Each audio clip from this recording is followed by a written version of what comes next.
사랑하는 여러분, 오늘은 청년주일입니다. 오늘 저는 위대한 유산을 남기는 청년이라는 제목으로 하나님의 말씀을 전하겠습니다. 여러분, 참 위대한 사람이 누구일까요? 참 위대한 지도자, 또 정말 위대한 리더십은 과연 무엇일까? 참 좋은 리더의 조건이 뭘까?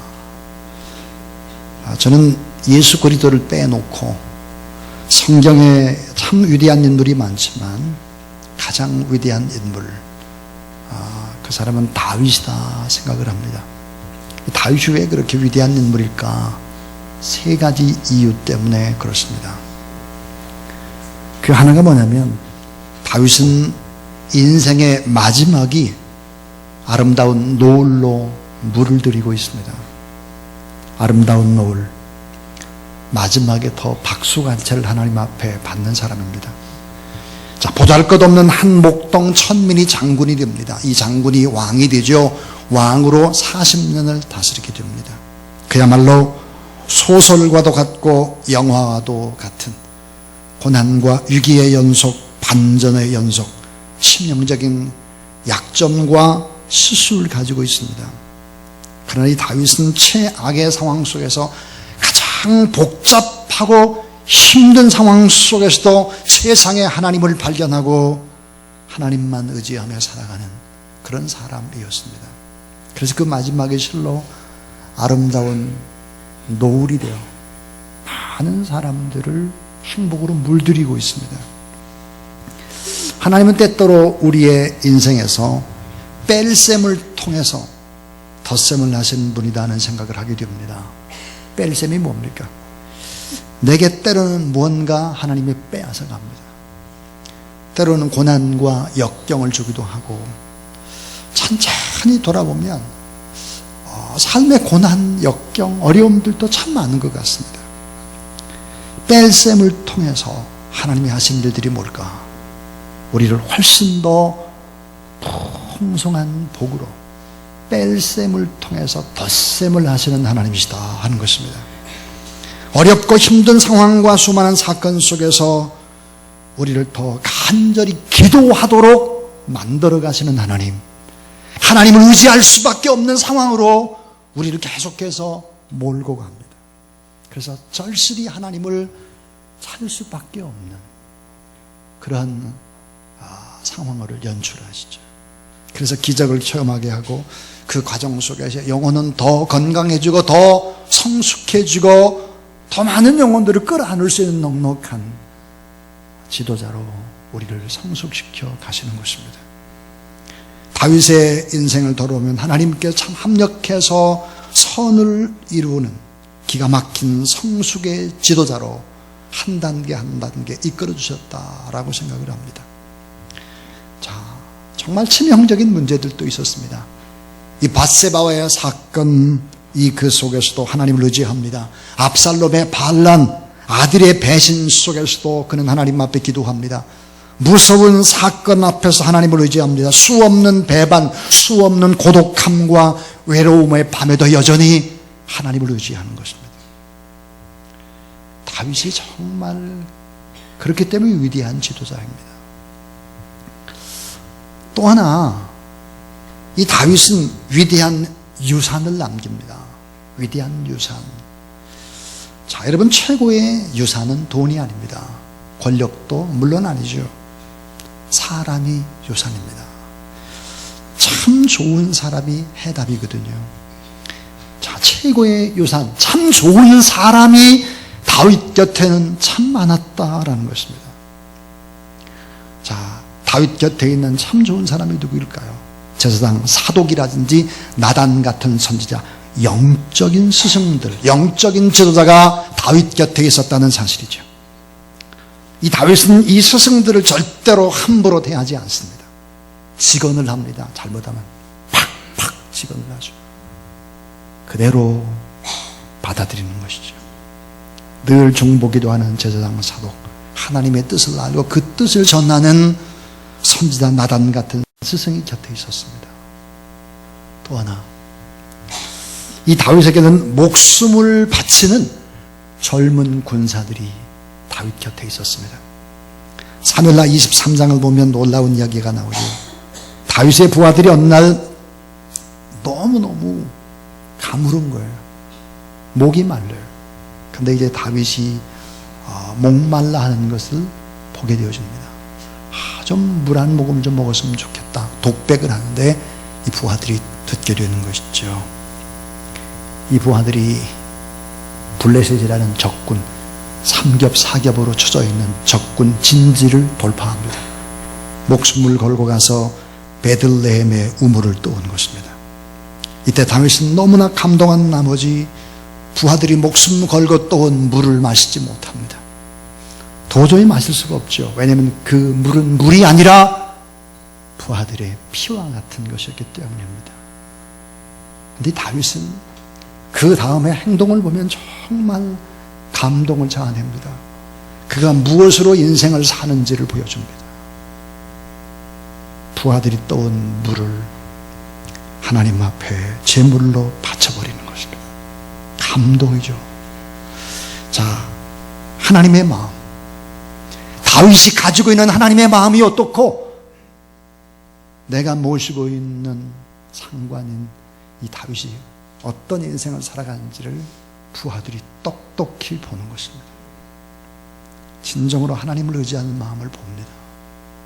그리고 존경하고 사랑하고 바로 이제 존중하게 되는 것이죠. 목숨을 바치는 사람들이 다윗 곁에 있었다 하는 것입니다. 다윗 곁에는 이런 사람이 있는 것이 아니었습니다. 훌륭한 전문가들이 많았죠. 역대기에 보니까 탁월한 음악가들의 이름을 일일이 기록을 합니다. 작가, 기술자, 건축자의 이름도 다 기록을 합니다. 다윗은 그들의 이름을 일일이 다 열거하죠. 탁월한 부하들이 다윗을 믿고 따랐습니다. 잘 될 때나 잘 안 될 때나 슬플 때나 어려울 때나 밝을 때나 언제나 다윗 곁에는 사람들이 있었습니다.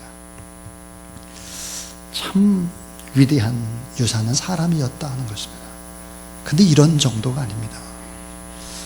성경에서 아주 유일하게 남아있는 소중한 다윗의 업적이 뭘까? 다른 사람이 전혀 따라갈 수 없는 업적. 그 업적은 뭘까? 그것은 따라하세요. 다윗의 삶은 모든 왕들에게 교과서와 표준이었습니다. 여러분, 다윗의 삶은 모든 이스라엘 왕들의 교과서였어요. 표준, 스탠다드가 된 것입니다. 이 다윗의 삶은 이스라엘을 다스리는 모든 역사의 왕들의 교과서였고, 모든 왕들이 가슴에 새기는, 각인시키는 그런 표준이 되었다 하는 것입니다. 하나님의 평가의 기준, 그것은 다윗의 삶이었죠.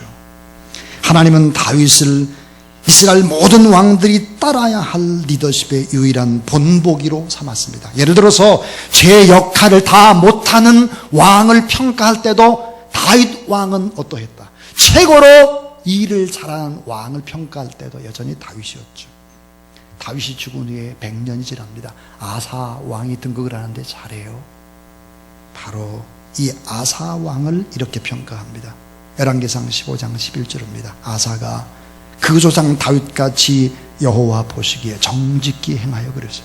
다윗이 죽고 300년이 흘렀습니다. 히스기야가 왕이 됐습니다. 이렇게 평가합니다. 히스기야가 그 조상 다윗의 모든 행위와 같이 여호와 보시기에 정직히 행하였다. 다윗이 죽은 후에 500년이 지나도 여전히 다윗의 삶이 교과서였어요. 그것이 어때요? 스탠다드였습니다. 자, 평가의 기준이 여전히 다윗. 왕의 평가에 하나님의 잣대, 그것은 바로 다윗이었다는 거죠. 다윗은 개인적으로 뛰어난 능력이 있는 사람이 아닙니다.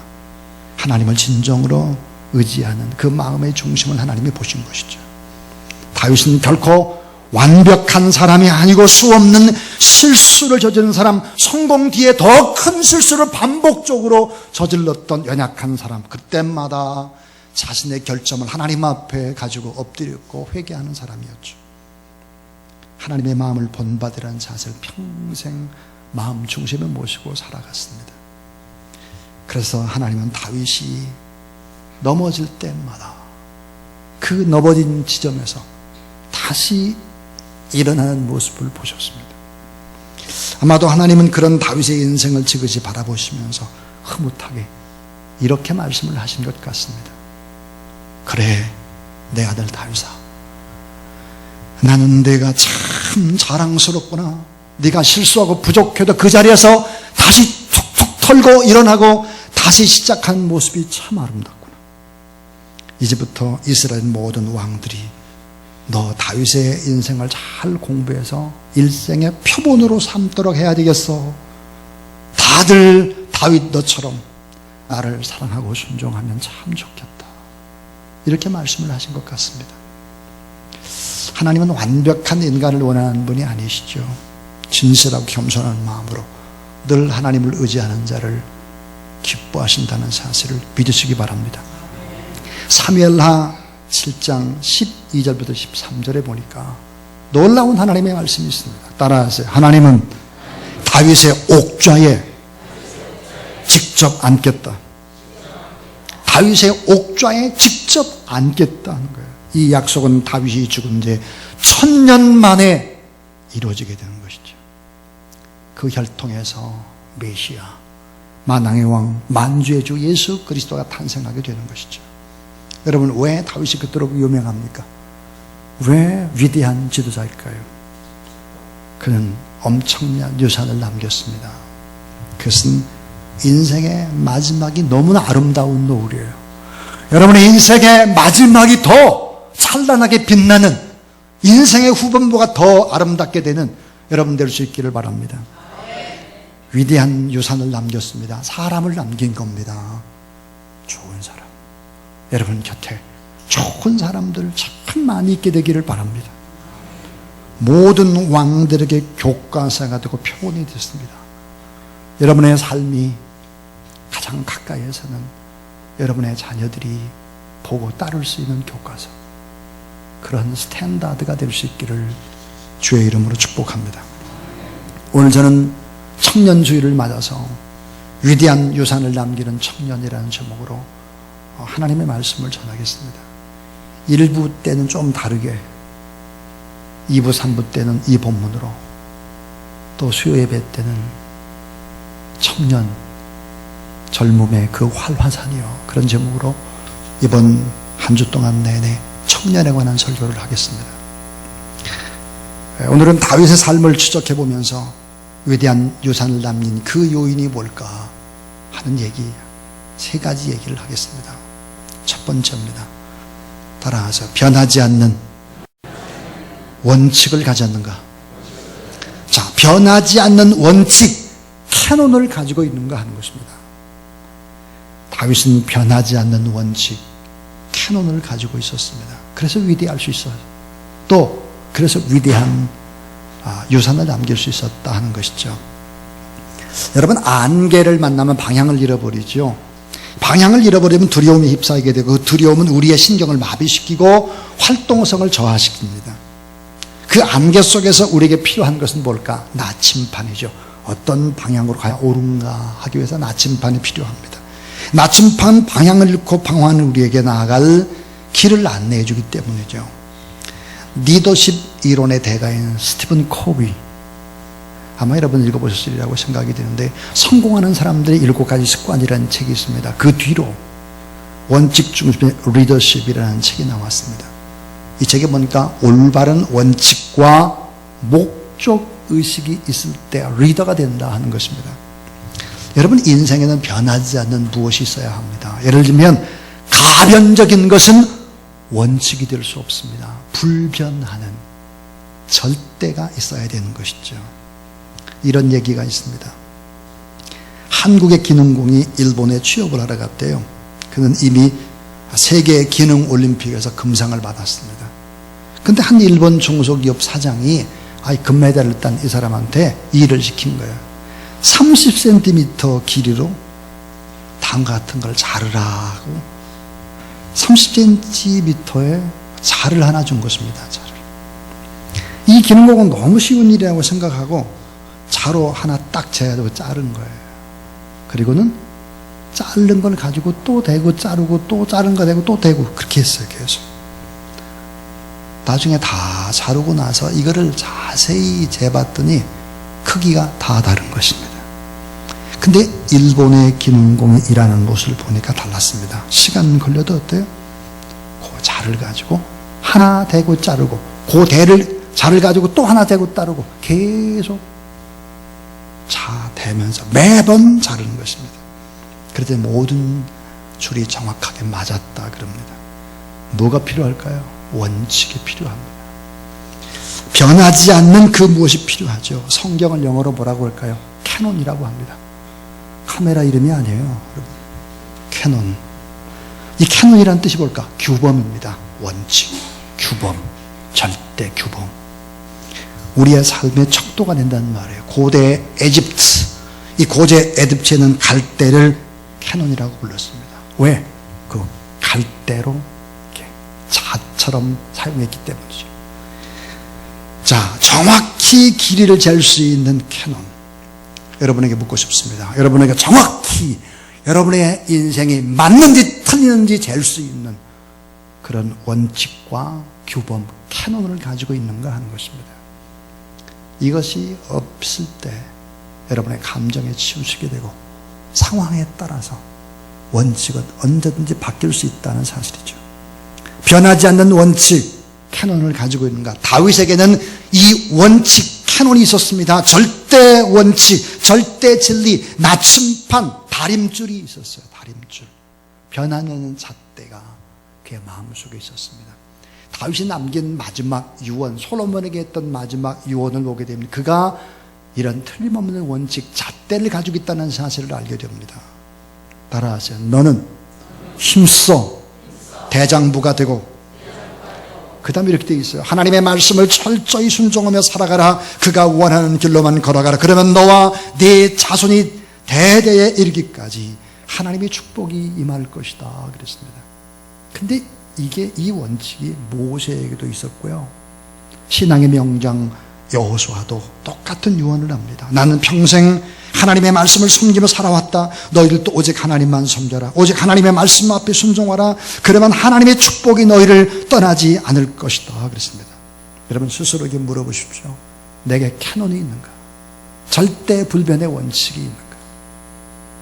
이 불변의 원칙, 그 원칙을 붙잡고 살아가는 그런 사람은 다 위대할 수 있다는 사실을 믿으시기 바랍니다.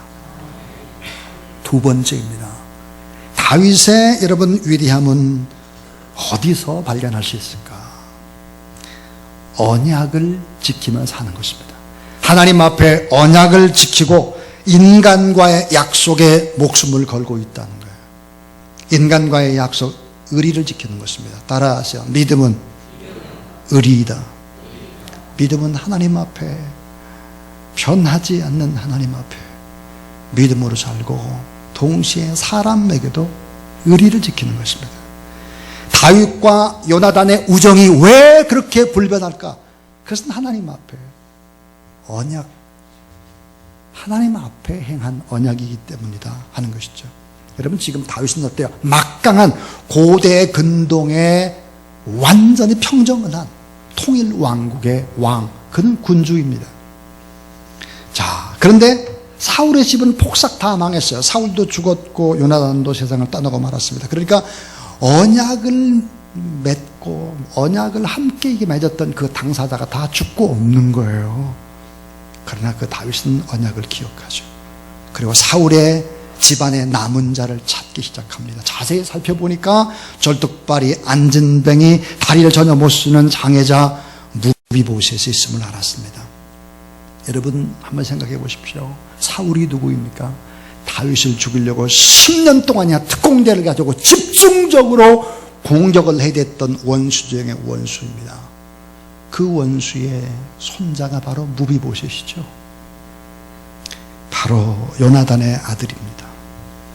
아무짝에도 쓸데없는 무비보셋이죠. 자, 이 무비보셋을 다윗은 어떻게 할까요? 오늘 사무엘하 9장 9절에 보니까 따라하세요. 은총을 베풉니다. 은총을 베풀고 있습니다. 은총. 사울 왕이 가졌던 모든 땅과 모든 재산을 다 무비보셋에게 다 돌려주는 것입니다. 그리고는 왕자로 그의 아들도 받아들입니다. 그리고 함께 왕의 식탁에서 늘 식사를 하게 된 것입니다. 사무엘하 9장 8절에 보니까 이 무비보셋이 어떤 태도로 이 다윗이 이토록 사랑을 할 때 무비보셋은 어떻게 말을 할까? 이런 고백을 합니다. 따라하세요. 죽은 개 같은 나를 돌아보시나이까? 죽은 개 같은 나를 돌아보시나이까? 참 여러분, 야, 고백을 해도 어떻게 이렇게 고백을 할까 하는 생각에 어떻게 이게 딱 맞는 고백일까? 죽은 개 같은 나를 돌아보시나이까? 저는 이 말씀을 대하면서 제 스스로가 죽은 개 같은 사람이다. 여기 하나님 앞에 예배드리는 여러분 다 좋은 옷 입고 뭐 깨끗하게 왔지만 저와 여러분 모두 다 하나님 앞에서 죽은 개 같은 사람들이죠. 아멘 하는 사람 아무도 없네 보니까. 사실 그래요. 예? 정말 그렇지 않습니까? 여러분 신앙의 위대함이 어디 있는 거예요? 하나님 앞에 서면 정말 죽은 개 같은 토한 거를 다시 먹고 더 범죄하고 더 냄새나고 이런 내 모습을 보게 되는 것입니다. 사도 바울이 만물의 때만도 못하고 다 썩어 냄새나는 그런 구더기와 같은 존재, 자신이 그렇게 얘기했다고 하면 우리 자신이 그런 사람 아닙니까? 여러분 세상에 예수 그리스도를 믿지 않는 사람에게 이런 얘기해 보세요. 자기는 어때요? 깨끗하게 의롭게 살았다고 큰소리 빵빵 치는 것입니다. 아직도 초짜인 거예요. 내가 죽은 개 같은 무비보셋 같은 사람이죠. 이런 고백을 하나님 앞에 할 수 있는 사람은 신앙인 밖에 없는 거예요. 근데 한번 생각을 해볼까요? 무비보셋은 다윗의 사랑에 어떻게 응답을 했을까 하는 거예요. 엄청난 사랑을 받았잖아요. 도저히 받을 수 없는 사랑을 받았잖아요. 죽은 개 같은 무비보셋이. 시간이 흘렀습니다. 17년이 지났어요. 여러분 사랑은 머무러 있질 않아요. 사랑은 흘러가게 되어 있습니다.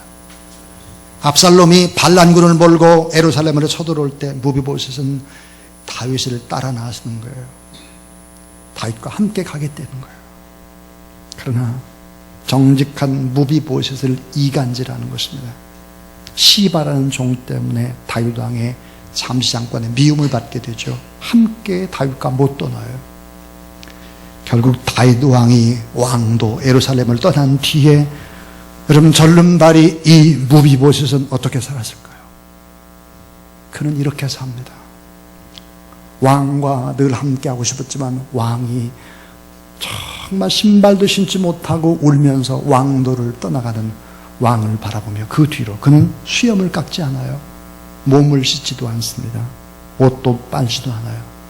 절름발이 그 아픈 발을 돌보지도 않습니다. 여러분 이게 뭘까요? 반란군에 대한 무언의 저항을 하면서 다윗에게 충성을 다하면서 목숨을 걸고 사랑하며 다윗을 기다리는 거예요. 다윗은 나중에 돌아옵니다.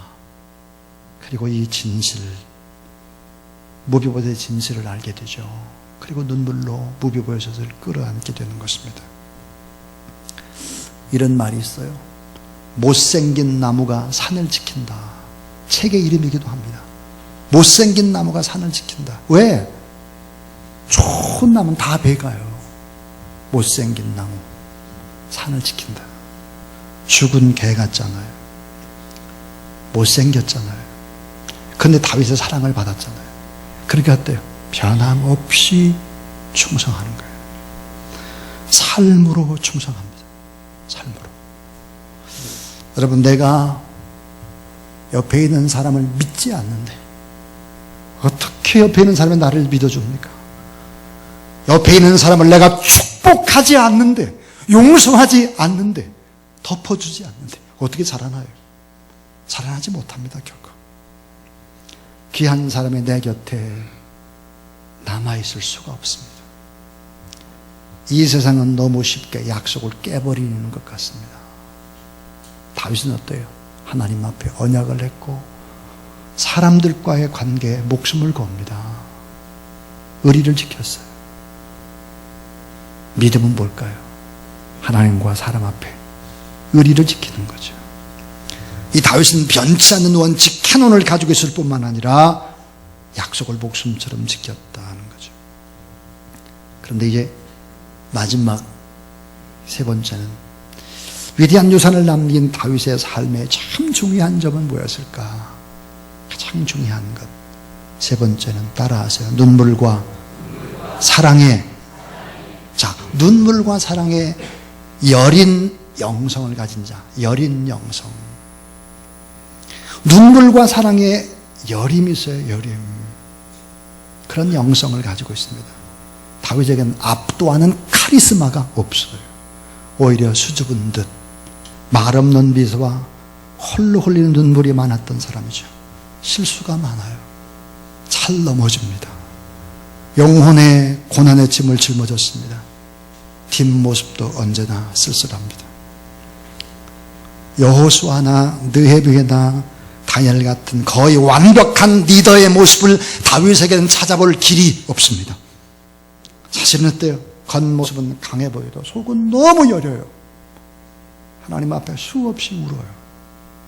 상황이 급하면 미친 척도 하고 안 되면 어린애처럼 울어버리기도 하고 하나님 앞에 매달리고 치명적인 죄도 짓고 너무 단순해서 실수도 많습니다. 다윗은 성공도 실패도 칭찬도 비난도 배신의 아픔도 진한 우정도 불같은 로맨스도 목숨 건 전투도 교활한 인간의 모함도 다 겪었습니다. 그러나 이 다윗은 마지막에 하나님 앞에 박수간채를 받는 멋진 리더가 되죠. 시작보다 끝이 좋습니다. 왜 그럴까요? 여린 영성 때문입니다. 눈물과 사랑의 고백이 성경에 구구절절이 가득하죠. 예를 들어서 시편 56편 8절에 보니까 나의 유리함을 주께서 계수하셨사오니 따라하세요. 나의 눈물을 주의 병에 담으소서. 시편 18편 1절에 보니까 나의 힘이 되신 여호와여 내가 주를 사랑하였다 그랬습니다. 눈물이 참 많았던 사람이죠. 자기의 침상을 눈물로 벽엔잎을 눈물로 적셨던 사람이니까요. 우리는 지난주에 대통령의 눈물을 보았습니다. 세월호 참사로 급기야 대통령의 사과와 눈물까지 받은 국민의 마음은 더 많이 아프고 민망하죠. 대통령이 살신성인한 이 시대의 진정한 영웅들의 이름을 한 사람 한 사람을 부르면서 눈물을 주체하지 못했습니다. 그러자 자식을 먼저 보낸 어머니 아버지도 오열을 했고 온 국민들은 살아있음에 미안해서 눈물을 흘렸습니다. 저도 뉴스에서 잠깐 TV를 보다가 박근혜 대통령이 쫙 눈물을 흘리는 모습을 보면서 저도 눈물을 주르르 흘리고 말았습니다. 조국 근대사의 격변기를 거쳐 오늘이기까지 반세기가 넘도록 국정을 책임진 대통령 국가적인 위기 때는 나와서 대국민 사과를 하는 경우는 있었지만 저렇게 많은 눈물을 흘린 경우는 없었습니다. 사실은 그만큼 이번에 우리가 겪은 국가적인 재난은 온 국민에게 엄청난 충격과 반성을 가져준 세계적인 사건임을 뜻하는 것이죠. 자, 진중한 말과 행동은 지도자에게 있어서 아주 중요하고 기본적인 덕목이죠. 자, 지도자가 어떻게 말하고 행동하느냐에 따라서 그 파장은 사뭇 달라질 수 있습니다. 더욱이 지도자가 눈물을 보인다는 것은 어려운 일이죠. 쉽게 눈물을 보여서는 안 됩니다. 지도자의 연약한 모습은 그대로 국민의 사기에 영향을 미치기 때문에 그렇죠. 그런데 이번엔 박근혜 대통령이 눈물을 흘렸습니다. 저는 원래 박근혜 대통령이 막 원칙대로 법대로 하겠습니다. 책임져야 됩니다. 막 이렇게 철회의원처럼 할 때 늘 강대상에서 몇 번 제가 얘기를 했는데 따뜻함과 눈물과 여림과 이런 연민의 마음, 이런 것들이 참 어머니 같은 이런 따스함으로 그런 리더가 되면 참 좋겠다 하는 이야기를 여러 번 했습니다. 이번에 박근혜 대통령이 울었는데 그 눈물은 많은 사람의 마음에 전이 되고 있는 것 같습니다. 새정치민주연합의 김한길 대표가 대통령의 눈물에서 진정성을 느꼈다라고 말했습니다. 평소에 특히 절제된 언행으로 철의 여인처럼 비치신 대통령의 원초적인 눈물은 그러기에 100마디의 웅변을 뛰어넘어 국민을 단합시키는 힘으로 승화되어지기를 기도합니다. 자, 지도자가 시기적절하게 하나님 앞에 또 사람 앞에 눈물을 흘릴 때 어떤 결과를 맺을까 하는 것입니다.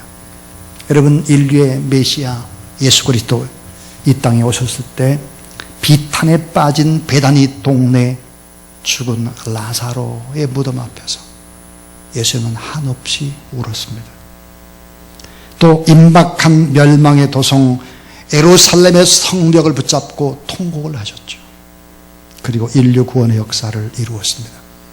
여러분, 에브라함 링컨은 노예 해방을 위해서 전사한 용사들을 위해서 게티스버그에서 눈물의 연설이었죠. 남과 북이 분열된 미국을 하나로 묶을 수 있었습니다. 땀과 눈물과 기도를 요청한 윈스턴 처칠의 호소는 위기에 처한 2차 세계대전의 전세를 연합군의 승리로 역전시킬 수 있었습니다.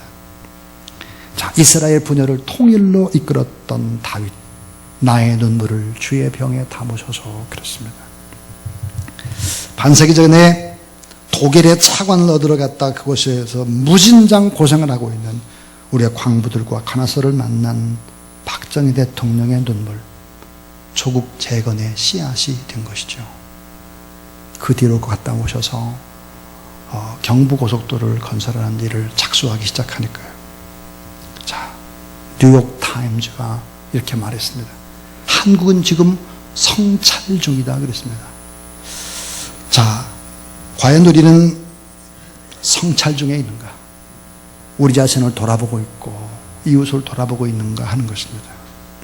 저마다 각자 우리의 마음을 하나님 앞에 돌아보는 그런 여러분 될 수 있기를 주의 이름으로 축복합니다. 1912년 같은 4월입니다. 이 4월에 타이타닉호 침몰 당시의 영웅, 위대한 영웅이 있습니다. 그는 선장입니다. 에드워드 존 스미드 선장이 이런 말을 남겼습니다. 배가 가라앉고 물이 점점 차들어올 때 선장이 남겼던 말, 영국인답게 행동하라. Be British 그랬습니다. 자, 영국인답게 행동하라. 머지않아 달라진 우리의 모습을 보고 지구촌의 이웃 국가들이 한국인처럼 행동하라. 한국인처럼 살자. 이런 고백이 빨리 이루어지기를 주의 이름으로 축원합니다. 한국인처럼 살자. 주사랑교회 교인처럼 어렵고 힘들어도 복음을 증거하는 데에 앞장을 서고 주님을 위해서 아름다운 인생을 살자. 이런 말들을 듣게 되기를 기대합니다. 자, 여러분, 이 땅에 무엇을 유산으로 남기고 우리는 죽어야 합니까? 저는 어제 군부대 세례예식을 마치고 나서 유재순 장로님 운전하는 차를 탔습니다. 그리고는 이영구 선교사님과 다음과 같은 얘기를 나눴습니다. 이영구 선교사님이 이렇게 말을 했습니다. 목사님, 제가 주사랑교회 온 지가 18년 6개월이 됐습니다. 그런데 목사님의 많은 설교를 들어봤는데 두 가지 설교가 자기 가슴에 와 닿았을 뿐만 아니라 자기의 삶을 바꿨고 그리고 선교사로서 헌신할 수 있도록 하는 것이 두 가지의 설교였다 그럽니다. 제가 물어봤습니다. 무슨 내용이었습니까? 이렇게 말해줬습니다. 죽을 준비를 당신은 지금 잘하고 계십니까? 죽을 준비를 하고 있느냐, 이런 설교를 제가 한 적이 있다고 합니다. 또 하나는 보는 것이 비전인데 지금 당신은 무엇을 보고 있습니까? 결국은 죽을 준비가 돼 있나, 난 지금 무엇을 보고 있나, 그런 생각을 하면서 선교사로 본인이 가게 됐다, 그런 고백을 했습니다. 아마 오늘 지금 이 시간에 양문교회에서 아마 선교 보고를 김리 목사님과 함께 하게 될 것입니다. 제가 어제 그저께 양문교회 공무사님과 전화를 나누다가 그랬습니다. 목사님, 이영구 선교사님도 간증을 할 수 있도록 해주십시오. 보고할 수 있도록. 왜냐하면 머리가 다 빠지고 다 휘어지고 그런 분도 선교할 수 있다라고 하는 것을 보여주고 아름답게 인생의 뒷마무리를 할 수 있다는 것을 아마 볼 수 있다면 양문교회 성도들에게도 도전이 될 것 같습니다 라고 말씀을 드렸습니다. 여러분, 무엇을 남기고 앞다투어 우리가 천국에 가야 할까요? 하는 것입니다. 가장 위대한 유산은 사람입니다. 사람. 특별히 믿음의 사람이죠. 마지막 노을이 아름다운 사람. 위대한 유산이 사람입니다. 따라하세요. 가장 위대한 유산은 언어입니다. 여러분, 가장 위대한 유산은 언어예요. 믿음의 말입니다. 왜요? 믿음의 말은 곧 제2의 창조와 같은 힘을 가지고 있기 때문입니다. 이 언어는 그냥 흘러지나가는 것이 아니에요. 가슴에 그냥 심겨진 씨앗처럼 남아있죠. 또 하나, 따라서 가장 위대한 유산은 이름입니다. 이름이에요. 이름. 자, 여러분의 이름 누구누구 하면 주님을 생각나게 하는 이름. 그분, 그분은 주님처럼 기도하는 분. 그분은 주님처럼 아름답게 헌신하는 분. 위대한 유산은 뭘까요? 이름이에요. 이름. 왜 그럴까요? 이름대로 인생을 살기 때문입니다. 다윗이 그 이름의 뜻이 무엇일까요? 따라하세요. 하나님의 사랑을 받은 사람. 하나님의 사랑을 받은 사람이 그 이름이 다윗입니다. 뜻이. 결국은 이 다윗은 자기 이름을 남깁니다. 다윗은 이스라엘을 다스리는 모든 왕들의 교과서였죠. 표준을 남겼습니다. 변하지 않는 원칙이 지금 내게 있는가. 또 언약을 지키며 사람과의 약속도 목숨을 지키고 있는가. 눈물과 사랑, 연민의 영성을 가지고 있는가 하는 것입니다. 이렇게 되면 아주 가장 가까이에는 여러분의 등 뒤를 바라보며 여러분의 자녀가 여러분의 삶의 모델로, 표본으로 여러분을 따라가게 될 것입니다. 모든 부분들에 있어서 우리 주사랑 가족들이 가는 그 직장과 어떤 곳이든지 간에 이런 아름다움을 남길 수 있습니다. 인생의 마지막의 노을이 참 아름다운, 그래서 사람을 남기고 언어를 남기고 이름을 남기는 여러분의 삶이 될 수 있기를 주의 이름으로 축복합니다.